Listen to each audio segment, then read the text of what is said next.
Eh, Ahora, estos ejercicios también, yo siempre pienso, ¿no? Tiene mucho que ver tu gusto en particular. Claro. Pero lo más relevante es poder estar recordando nombres. Y ahorita traemos a la mesa varios de estos expeloteros, ¿no? En segunda base nos faltó decir, por ejemplo, Vinicio García, que en su momento fue el único que pudo ganarle un título de bateo a Beto Ávila, ¿no? En alguna liga. Y entonces creo que lo más relevante es estos nombres que vuelvan a aparecer y que causen algún inquietud. Y creo que también el proceso, y esto me permite hablar de esa parte, ¿no? El proceso de votación me parece que es algo sumamente individual, cuando creo que lo mejor sería que fueran órganos colegiados que se pudieran reunir, sobre todo para el momento de dar nombres, porque muchas veces no te acuerdas, ¿no? de algunos peloteros, y es como de, pues sí, se me parece que este es el lógico, ¿no? Pero a lo mejor hay otros peloteros, ¿no? Por ejemplo, ahorita Javier Robles, no me acordaba de Javier Robles, ¿no? Pero creo que, o sea, ya que lo mencionas, dices, claro, por supuesto que tiene que al menos tener una posibilidad, un espacio, ¿no? De estar en la discusión, ¿no? Y que muchas veces se olvidan cosas. Sí, digo, y aunque Liga Mexicana mandó como la relación de los principales candidatos, pues sí, hace falta como este juego de ideas, ¿no? De dónde voy a inventar, el 302 que batió Vinicio García es tan relevante, o es más relevante que fue parte de cierto equipo, si que era un pelotero que difícilmente cometía errores, Javier Robles con Tigre. Ese tipo de análisis también me parece que son tan importantes y que además pudieran, digo, Liga Mexicana lo hizo en su programa que permiten los lunes, pero para difundirlo y para que los nuevos aficionados pues realmente conozcan lo que hay detrás, ¿no? Estos 100 años que implican, no es un número, un montón de historias. Bueno, pasemos a los jardines. Ahí hay 3 nombres, no dieron posición: Andrés Mora, Daniel Fernández y Matías Carrillo. Matías Carrillo es la más fácil, ¿no? Matías Carrillo es un pelotero que a ese sí hay que haberlo visto jugar, ¿no? Y bueno, finalmente es la gran ventaja, ¿no? que se tienen en este momento, porque en realidad, pues, o sea, hits, tuvo más de 2.500 hits, es uno de los principales peloteros, más de 300 cuadrangulares, o sea, en números, claro, ¿no? Es un pelotero muy importante, pero el nivel que tenía Matías Carrillo por encima de la liga durante los años que jugó, sobre todo los 80 y sobre todo principios de los 90, era tal el dominio que tenía sobre la liga Matías Carrillo, que era un indiscutible en la lista, ¿no? O sea, para mí es de la época que yo tengo viendo béisbol, o sea, de la época desde que nací más o menos en esos años, ¿no? Finales de los 80, es el mejor pelotero mexicano que ha existido. Hablando de talento, hablando de 5 herramientas, hablando de momentos importantes donde tiene que aparecer, ¿no? Creo que es un pelotero que indiscutiblemente tenía que aparecer, ¿no? Un pelotero muy, muy importante y sobre todo superior a la media durante gran parte de su carrera, ¿no? Como también lo fue Nelson, que hablábamos hace rato, ¿no? Y que por eso están, ¿no? O sea, porque en el caso de Nelson pues tiene la cuestión de los cuadrangulares, también era un pelotero que era muy importante sobre la media. E insisto, hablo esto porque también Matías Carrillo es un pelotero que gran parte de su carrera, prácticamente toda su carrera la jugó en Ciudad de México. Entonces, pues sí, ¿no? Tiene una ventaja competitiva muy importante sobre otros lugares, ¿no? Entonces creo que tienes que ser un pelotero tan superior como era Matías Carrillo para poder pertenecer a este grupo. Y creo que en ese caso, pues Matías lo es. Oye, y tiene 350 jornadas por ahí, ¿no? Sí. Yo tengo la teoría de que si no se hubiera ido a Estados Unidos... Rompe el récord, sí, claro, rompe el récord de Espino y rompe el récord el que después rompería Nelson. Pero yo creo que Matías, si hubiera estado sano y todo el tiempo en Liga Mexicana hubiera pasado los 500 cuadrangulares. Sí, sería el gran bateador.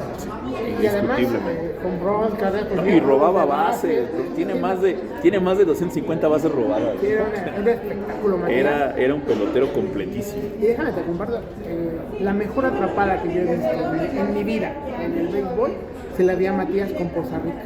Ese día jugaba Tigres con Costa Rica. Primero, ¿qué hacía ahí, señor Edmond? Viendo a Costa Rica con los Tigres que eran malísimos en esa época. No tenía nada que hacer. Y hay dos juegos, ya, en el 80, el segundo juego de la temporada, por diversas razones, me rompo el brazo y entonces me dicen, ¿qué quieres hacer hoy? Yo quiero ir al béisbol. Juega Tigres Costa Rica, que vamos a hacer, fue un juegazo, ¿de acuerdo? Se acabó en 11 entradas, y la verdad es que dije, ven, tenía yo razón. Y ese siguiente, sí, no sé por qué, creo que tenía boletos de cortesía, no sé, estaba yo en el jardín derecho, sale un batazo de Tigres, y Matías corre, de espaldas a home, mete el guante detrás, hacia allá de la barra, ahora chiquita, del parque que había entonces, y rescata la bola de espalda. Y me acuerdo que le dije, qué atrapadona, es la única vez que le he dicho a un pelotero así casi de certeza, estaba junto a mí. Una atrapada que la estoy viendo ahorita y que sí, ha habido muchos espectaculares del México y de otros equipos, pero esa de Matías.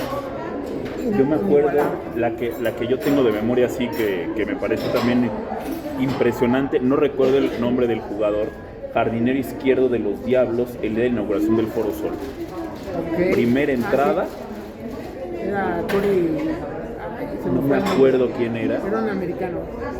Una atrapada que hizo en el jardín izquierdo, brincando así, dando una vuelta. Ken Griffey Jr. tiene una muy parecida en el Tiger Stadium en 97, me parece que es, que la atrapa y gira, ¿no?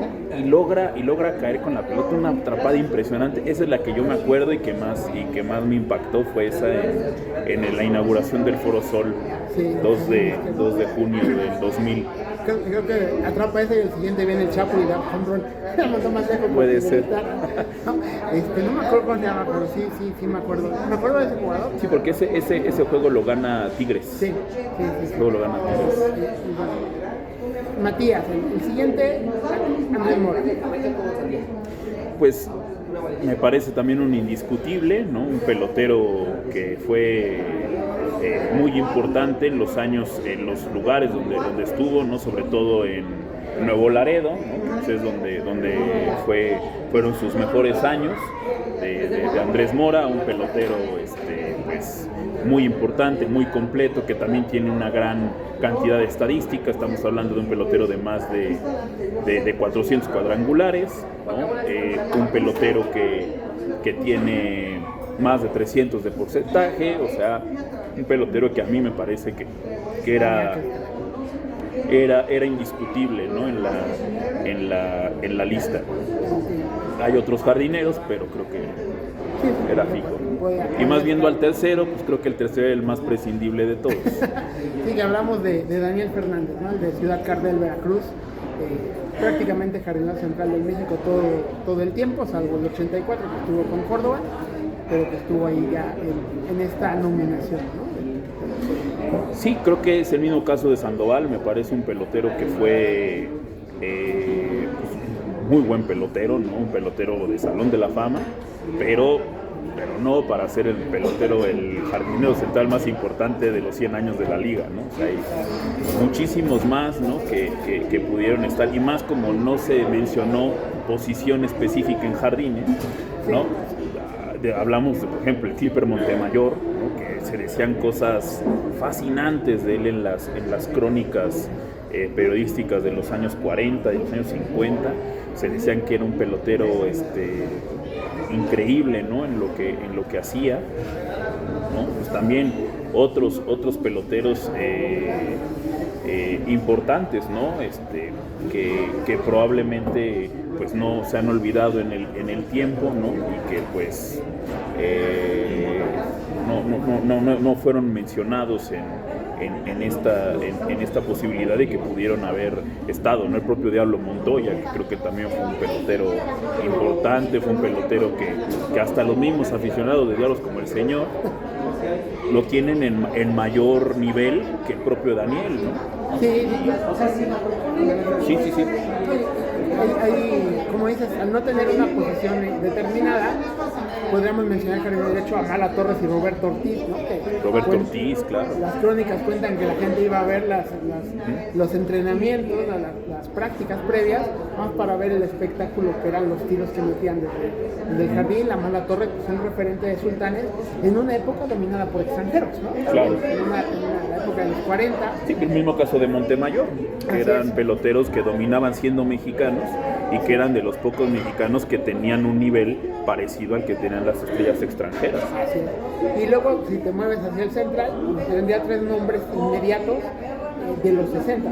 Ya dijiste uno, que es el Diablo Montoya, pero en aquel tiempo había la gran polémica con Manuel Ponce. ¿Quién era mejor, Ponce o el Diablo? Un día le pregunté a mi papá, tú los viste, quién era mejor, Ponce o el Diablo? Me dijo, Marcelo Juárez. Ahí hay 3 que pueden estar. Otro peloterazo también, sí. Marcelo Juárez. Y que pudieran quedar ahí.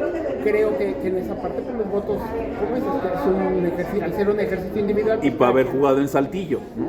Sí. Y creo que ahí, bueno, pues sí tuvo esa más porque estuvo un año en el México, un poco por ahí, pero no hizo huesos viejos y no pudo quitar al Diablo Montoya de la titularidad del Jardín Central, ¿no? Que ahí te habla de lo que el Diablo representa. Es otra vez este punto de más allá de números, más allá de años, ¿no?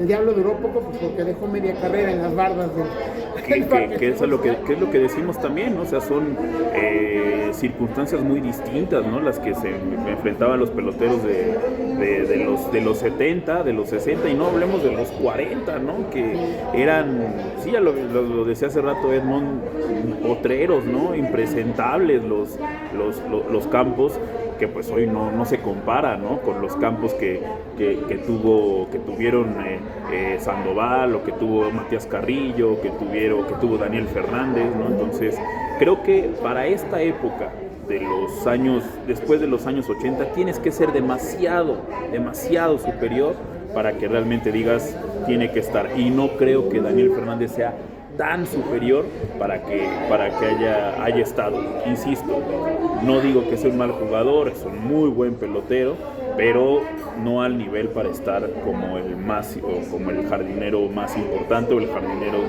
dentro de estos 3 del equipo ideal. Sí, y no quiero mencionar a un jardinero, creo que en la siguiente posición, que es el bateador designado, puede quedar mejor, pero el bateador designado fue Eduardo Flores. No me parece que otra vez buen pelotero, un pelotero que en los últimos años pues fue referente, en los primeros años 2000 fue importante, pero ¿dónde meten a Jesús Somers? Otra vez, ¿no? Entonces yo hubiera puesto ahí algún movimiento donde entrara Jesús Somers de designado. ¿Y por qué tanto con Jesús Somers? El único que tiene más de 3,000 hits en la historia de esta liga es él. Y es un número importante, es un número mágico, y es un número que ni modo, o sea, es un pelotero que automáticamente tendría que estar, porque es algo que nadie ha hecho más que él. Entonces, perdón, pero yo creo que debería estar en algún lugar, y más teniendo bateador designado, pues creo que la posición en la que tendría que estar él. Y si ya nos gusta más como la cuestión de poder y demás, pues lo ponemos en tercera Jesús Somers y mandamos a Nelson Barrera de designado, ¿no? Y no pasaba nada, ¿no? con eso, ¿no? Hasta el propio Espino podría haber estado ahí y poner a Pinkston, o poner a no sé, a Alonso Perry, ¿no? A Ronnie Camacho, ponerlo en primera, ¿no? Entonces, yo creo que, por ejemplo, Pinkston, ahorita que lo mencionas, pues es el bateador con el más alto porcentaje en la historia de la liga, ¿no? Tendría también tendría méritos para estar dentro de la novena, en ese sentido que, claro, habrá quien diga, bueno, es que bateaba 300 pero fildeaba también 300, ¿no? Era malísimo. Era un ladrillo, pero fue un referente, y además parte de que yo creo que es el cambio más polémico en la historia, con el Águila de Veracruz, se va, llega de Servín Fernández de este lado, etc. Y me refiero con eso, ese cambio, yo creo que a la fecha todavía nadie dice quién ganó ese cambio, ¿no? Pero ese fue su impacto. Durante mucho tiempo Pinson fue parte de ese comentario de la liga y de un personajazo, ¿no? Pero bueno, no estuvo hasta Eduardo Jiménez, y también no fue mi voto para Eduardo, y bueno, ahí tenemos ya algunas divergencias. Insisto, no significa, como tú bien lo has dicho en todos los casos, que estén bien o mal, sino simplemente son opiniones que uno también manifiesta, ¿no? en su voto o en su preferencia por estos equipos. Y bueno, llegamos al picheo. Ahí, pues creo que hay también dos inamovibles, Arano y Diego. Sí, por supuesto, Arano pues, es el que más ha ganado, ¿no? en la historia de la liga, que también ganó mucho porque duró la víspera, ¿no? El señor duró casi 40 años de lanzador, ¿no? O sea, bueno, ya al final no fue, o sea, no estuvo activo los 40 años, pero sí jugó, ¿no? 40 años, más de 60 años tenía de edad y ahí estaba, ¿no? Que insisto, ¿no? Me parece que eso no habla bien del pelotero, habla mal de la liga, ¿no? De los equipos. Pero bueno, o sea, independientemente de ello, pues el personaje de los 60 y de los 70, Ramón Arano, fue el pitcher más importante de esa época en México, fue él, ¿no? Y pues bueno, también cuestionable por su actitud con la nave, pero eso es otra cosa, ¿no? Si estamos hablando específicamente de cosas que se hicieron dentro del Diamante, pues claro, es inamovible. Martín Dihigo, pues otro, es el pelotero más completo que ha existido en la historia del béisbol y que tuvimos en México más de un año. Tuvimos en México prácticamente 5 años en el país, ¿no? Y pues tanto para batear como para lanzar era un personaje distinto. Y pues bueno, si tienes a un personaje que para mucha gente es el pelotero más completo de la historia, pues, y que además jugó un tiempo considerable aquí, es imposible que no esté. Entonces, claro, ¿no? Martín Dihigo me parece que también. Y otro que a mí me parece inamovible es Chito Ríos. A mí me parece inamovible también. Me parece que es el lanzador más importante después de Arano, ¿no? Quien tomó la estafeta de Arano, me parece que es Chito Ríos, ¿no? Un pelotero que digo, lastimosamente para él no duró. O sea, duró mucho, pero pudo haber durado más y pudo haber tenido mejores resultados si no se lo acababan en sus primeros años de carrera. O sea, los primeros 7 años de carrera del que 80 llegó en 84. De 84 a 90 fue como lo que le hicieron a Valenzuela, ¿no? O sea, le acabaron la carrera. Y además que, bueno, pues su slider, que es legendario, el slider de Chito Ríos, pues también implica un movimiento de brazo pues bastante más agresivo que una recta, ¿no? Que pues era lo que también tenía Arano, ¿no? Que era una recta poderosa, ¿no? Con un buen cambio, con buenos lados, pero digamos que Ríos era el slider, como el screwball en el caso de Valenzuela, y que bueno, acabaron su carrera por eso, ¿no? Por lo agresivo, ¿no? Que era el lanzamiento. Pero bueno, Ríos a mí me parece que era también indiscutible, y Pancho, pues también. Pancho Campos, ¿no? Pancho Campos, sí, Pancho Campos, Pancho Ponches. Y le mandamos un abrazo. Y no es por una cercanía, el señor sí es su amigo, pero yo no. Yo lo conozco, es una gran persona, pero independientemente de eso, para mí Pancho Campos es el mejor pitcher de este siglo en México, ¿no? O sea, marcó un antes y un después. Ese 2004 me parece que es uno de las temporadas más grandes en la historia del picheo mexicano, y la tiene Campos, ¿no? O sea, era un hecho que cada vez que salía Campos iba a ganar Campeche o iba a estar cercano a ganar Campeche. Entonces a mí no me parece tampoco elemento a discusión que esté Pancho Campos, ¿no? De todos los que dije, esos son los inamovibles. Los demás podemos discutir, ¿no? Pero para mí esos son inamovibles. Sigue Vicente Romo, ¿no? Que por muchos considerado el mejor pitcher derecho en la historia del béisbol mexicano, no necesariamente solo del circuito. Muchos años en Grandes Ligas, que también me pidieron tener récord acá, pero ahí anda, ¿no? Parte de los Tigres. Y junto a él, quien fue su gran compadre en los 60s con Tigres y en los 70s con Córdoba, José Peña. José Peña, otros dos peloterazos, ¿no? Que también me parece que son no con tal rotundidad como inamovibles, porque creo que están un escalón abajo de los que hablamos, de los que hablé, al menos yo, ¿no? En esto, ¿no? Pero que claro, o sea, si hablamos, y además pues eran muchísimos lanzadores, ¿no? Los que permitían, ¿no?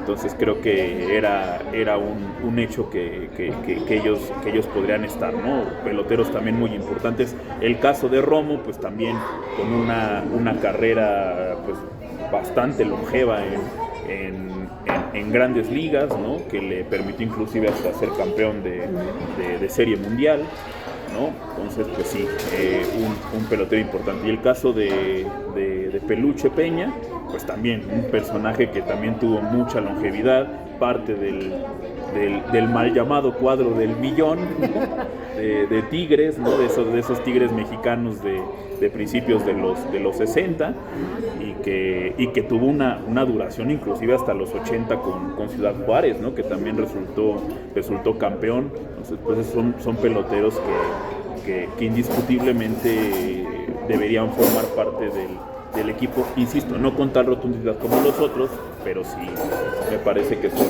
elecciones pues importantes. Fíjate que de ahí con Vicente Romo no tengo duda, pero con Peña sí un poco, para entrar al tanto análisis, Arturo González, Horacio Piña y Enrique Romo me parece que también tendrían argumentos en contraparte a José Peña, sobre todo en el rubro de la efectividad y de los años. Peña también anduvo en grandes ligas, ¿no? Pero poco tiempo en realidad, y pues tanto Horacio Piña como Romo que fueron a grandes ligas, tuvieron temporadones aquí también, y Arturo González pues fue el rey de Sultanes, ¿no? Y además lo más interesante de González es que se convirtió de jardinero a pitcher, ¿no? O sea, eso es, en esos tiempos era algo como inusitado, ¿no? Como jardinero pues no le dio para ser un pelotero que marcara diferencia, pero lo convirtieron en lanzador y además otro caso longevo, ¿no? Duró prácticamente 25 años en la liga, ¿no? Hasta 2003, 2002 más o menos seguía todavía tirando, y es un pelotero que empezó en 75, 76 más o menos. Entonces también creo que él, y bueno, el caso de Piña, yo no metería a Piña porque sí fue un pelotero importante, pero digamos que su momento fue la gran temporada con Rieleros, ¿no? Que fue un año parecido al de Campos de 2004, un año que además incluye un juego sin hit, juego perfecto, claro, juego perfecto, a Diablos, ¿no? Me parece, ¿no? A Diablos, ese fue en Aguascalientes, ¿no? Fue en Aguascalientes en julio del 78. El segundo, en aquel momento el segundo juego de 9 entradas, perfecto. Ramiro Cuevas en los 50, Piña, ¿no? Ramiro Cuevas en los 50, algo así, y en este caso Piña en los 78. Ambos lanzados a los México, Diablos, ¿no? sí, ambos al México. La historia es enteramente importante en ambos lados. Sí, y creo que esa temporada me parece que es muy importante, pero yo creo que las demás temporadas no fueron del todo tan como el caso de Peña, que yo creo que sí tuvo una carrera mucho más longeva y con muy buenos momentos, pero Peña nunca tuvo ese 78, bueno, pocos pitchers pueden hablar de que tuvieron ese, ¿no? Martín Digo el 39, ¿no? El caso de Piña en 78, el caso de Campos en 2004, creo que son temporadas. Chito en 85, también Romo son en 66, quizás. Romo, el Vicente o Enrique, ¿no? Enrique Romo con el México en 76. Silvano Quesada en 72, y con Córdoba, ¿no? Que igual, ¿no?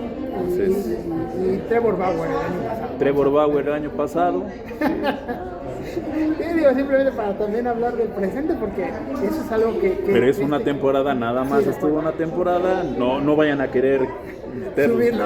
Que no dudo que ha habido gente que haya votado por Trevor Bauer para hacer no dudo que haya gente, porque también hubo quien me preguntó luego les dan boletas a quienes no les deben dar. Hubo quien me preguntó, oye, Trevor Bauer está ahí, no puedes poner, o sea, los criterios ya los dijiste tú. Pero bueno, era un poco traer este punto a colación antes de regresar con la lista de pitchers, de que en realidad no hablamos de que los peloteros actuales estén posicionados, ¿no? Para decir, tal jugador pudiera estar, a lo mejor sigue en su carrera y hay que esperar a que termine, pero hoy por hoy... Y los peloteros más actuales son los que más polémica causan, ¿no? El caso de Daniel, el caso de Sandoval, sí, ¿no? Son los que más polémica tienen para si realmente entran o no. Sí. Entonces ahí nos habla sobre todo, no sé si realmente del nivel, pero yo creo que sí del impacto, ¿no? De peloteros que impactan un tiempo, ¿no? O sea, por ejemplo, Kit Pellow con Saltillo, ¿no? Que quemó la liga, Félix José que quemó la liga con Diablos, ¿no? Robinson Cano que el año pasado quemó la liga, ¿no? Julio Franco, ¿no? Que fue con Tigres en 95. No, Tigre, Franco 2001. 2001. 97, 99 fue. 99. Fue en la final de ese año. Atlanta. Y que todavía regresó a Atlanta y tuvo nivel. Todos los 50 años andaba por allá. Otro pelotero que a mí me hubiera encantado también que se incluyera, pero insisto, no tiene los años, ¿no? Para poder estar, pero con estas temporadas que estuvo Julio Franco, otro pelotero que increíble, ¿no? Que pudo estar, ¿no? Igual el caso que ya habíamos citado de Willie Mays Aikens en 86, ¿no? Pues bueno. Sí, y fíjate que Franco, cuando lo veía en 2000-2001 cerca de primera base, es de esos peloteros que veías y decías, este es de grandes ligas. Su comportamiento, su acción, estar adelante de la jugada, o sea, todo un peloterazo. Yo creo que hasta el año pasado que llegó Cano, vi a alguien similar, iba bueno, ¿no? También la verdad es que en el sentido del trabajo de grandes ligas, o sea, vinieron a jugar, a trabajar fuerte y a decir, aquí vengo a aportar. Y Franco aportó mucho a esa generación de Tigres, prácticamente su época dorada del 99 al 2005, podemos decir, con aquellos campeonatos, las finales contra el México, etcétera. Franco, más allá de los números, era un pelotero que le dejaba a usted el boleto pagado simplemente por verlo jugar primera base. Nada más con verlo, cómo se paraba en primera base y cómo bateaba, ¿no? Con esa... Ya me iba yo a... Sí, ya con eso, ya el boleto, igual que ver a Cano, ¿no? Sí. Vayan a ver a Cano este año, ¿no? El año pasado fue... Yo que no soy de Diablos y que nunca voy a ser de Diablos ni de Yankees, ¿no? Qué asco los dos, pero no, o sea, la forma en que se veía, y no por soberbia, se veía tan superior a los demás peloteros, ¿no? O sea, bateaba con un brazo, ¿no? O sea, sí, fíjate que ahí han venido peloteros de grandes ligas en los últimos años que han resultado un cierto, ¿no? Miguel Tejada, Brandon Phillips, ¿no?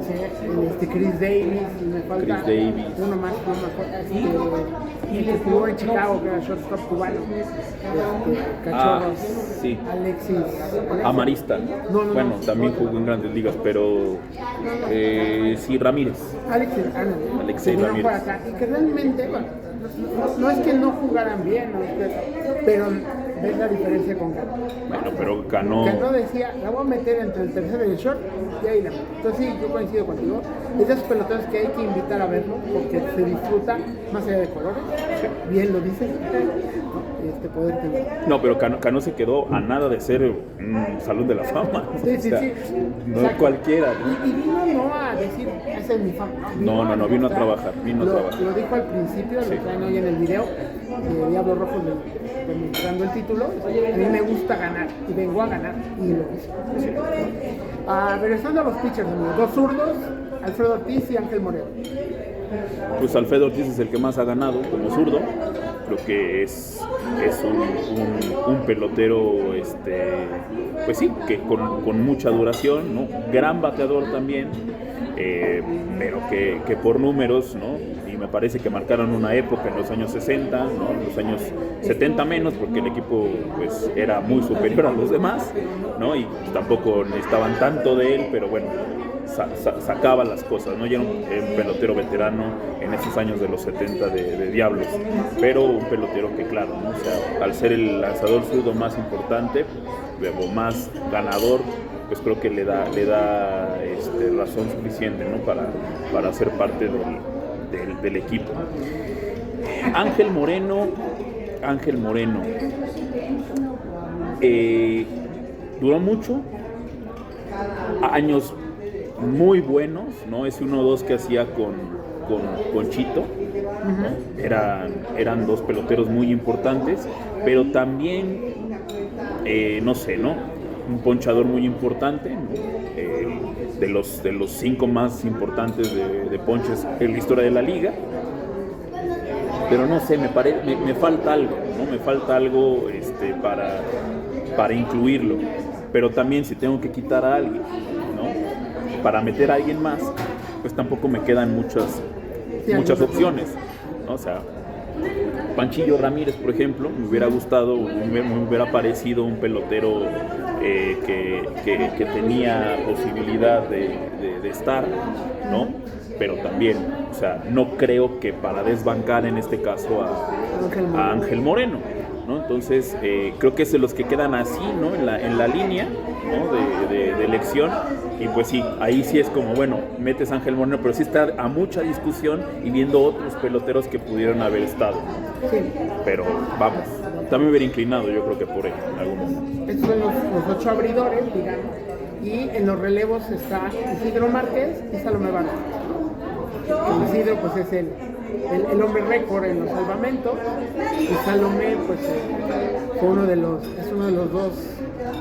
de dos grandes relevistas que ha tenido Diablos Rojos, de nuestro Aurelio López. En lo personal, yo hubiera preferido a Aurelio sobre Salomé, por no quitar al hombre récord, Isidro Márquez, pero ellos dos son los que... Isidro Márquez, pues bueno, porque tiene pues la etiqueta de más salvados, ¿no? No sé si realmente sea el cerrador más de mayor impacto. El que traería. ¿No? Exacto, ¿no? Yo no lo traería para cerrar un juego 7 con una carrera de ventaja y 2 hombres en base, no lo traería. Y Pedro Castellano al bate. Y Pedro el matadiablos. Todo aquel home run en el 99 que todavía no cae. Es verdad, ¿no? Con Diablos jugaban, ¿no? Sí, es verdad. Ahí en el Parque del Seguro contra Tigres y contra Isidro. Y eso que, bueno, jugó para Olmecas también, ¿no?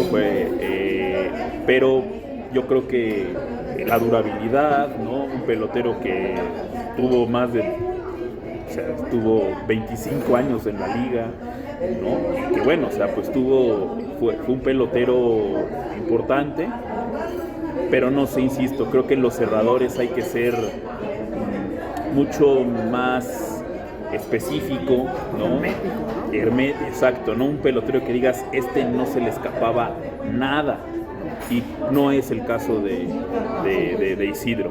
O sea, no es el Mariano Rivera de México, ¿no? Mariano Rivera, pues digo, o sea, todo el mundo sabía que Mariano Rivera era un pelotero un picheo, ¿no? Y además de Salón de la Fama, a pesar de que todavía no tenía el récord. Ahora ya lo tiene, está muy bien que lo tenga, pero antes de que tuviera el récord y que estaba a 100 salvados de Trevor Hoffman o de Lee Smith o de quien tuviera el récord, ya se le considera el mejor cerrador de todos los tiempos, y no creo que sea el caso de Isidro.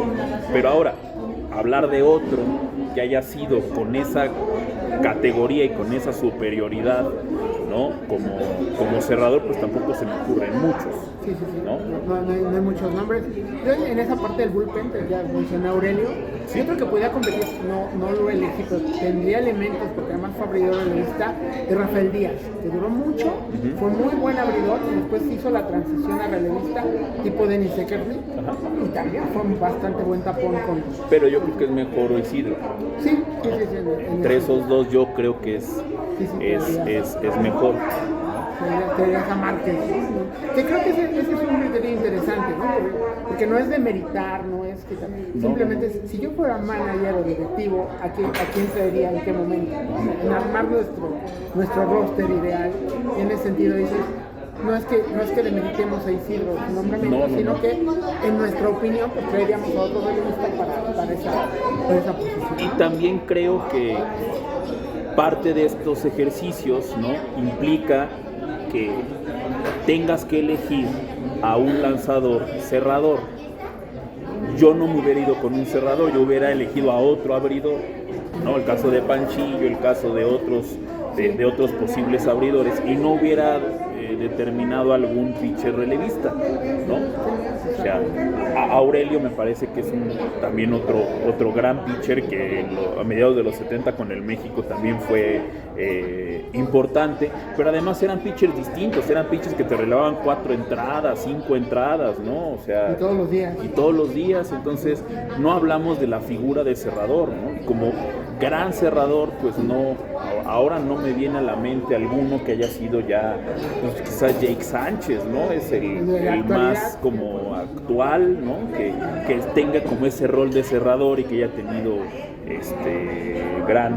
gran importancia, gran impacto, ¿no? Pero bueno, Jake Sánchez no iba a estar en esta discusión, ¿no? Porque no ha tenido la durabilidad, ni los números, ni otras cosas, ¿no? A diferencia del invierno, ¿no? Donde es en invierno es otra cosa, ¿no? En invierno sí, ¿no? Por supuesto que sí, pero yo hubiera dado otro abridor, ¿no? Que a otro relevista, ¿no? A mí, y bueno. Sí, ahí las reglas del juego eran 8 abridores y al menos 2 relevistas. Entonces, sí pasaba este escenario que comenta, ¿no? Que puedes tener al preparador y el cerrador, como está hoy, y 8 abridores que quedaban de los 10 posibles selecciones. Y bueno, muchísimos nombres, ¿no? Bragaña, Cochihuila, Valenzuela, Panchillo Ramírez, Miguel Sotelo, tendríamos... Sí, Bragaña a mí me parecía también alguien que tenía que estar. Polloreño, ¿no? En fin, muchísimo Pablo Ortega, de los actuales también, que puede Pablo Ortega, tener claro. elementos, ¿no? En fin, muchos. Y llegamos al último nombramiento, manager, ¿no? Benjamín Cananea Reyes. No.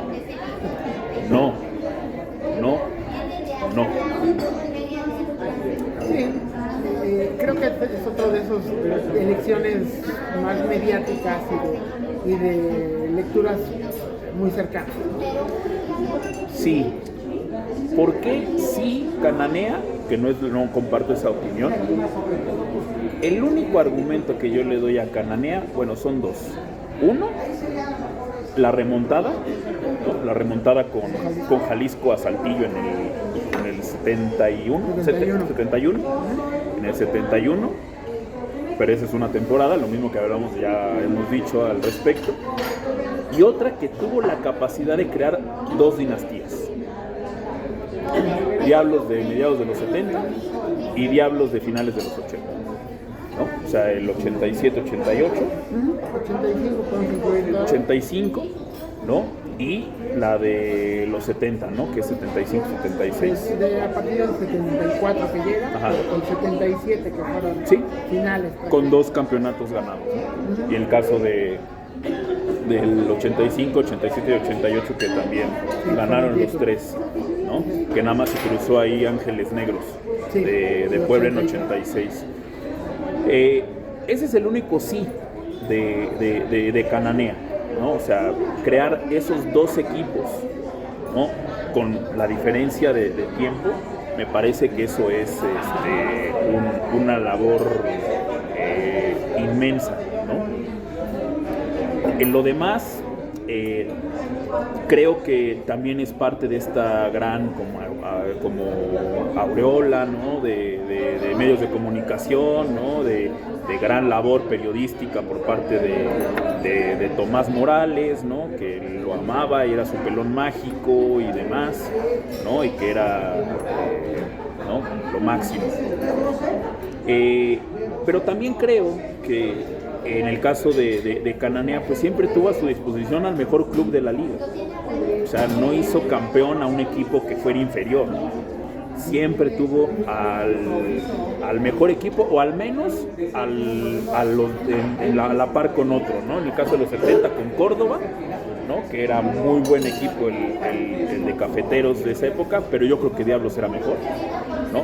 Y en los 80, ¿no? Pues también era un equipo que podía, digamos, tener algún tipo de quien vive con Nuevo Laredo, ¿no? Que también era un gran equipo, pero creo que tampoco era mucho lo que él hacía, no era más como el espectáculo, el show, ¿no? El meterse con la tribuna, buen motivador, ¿no?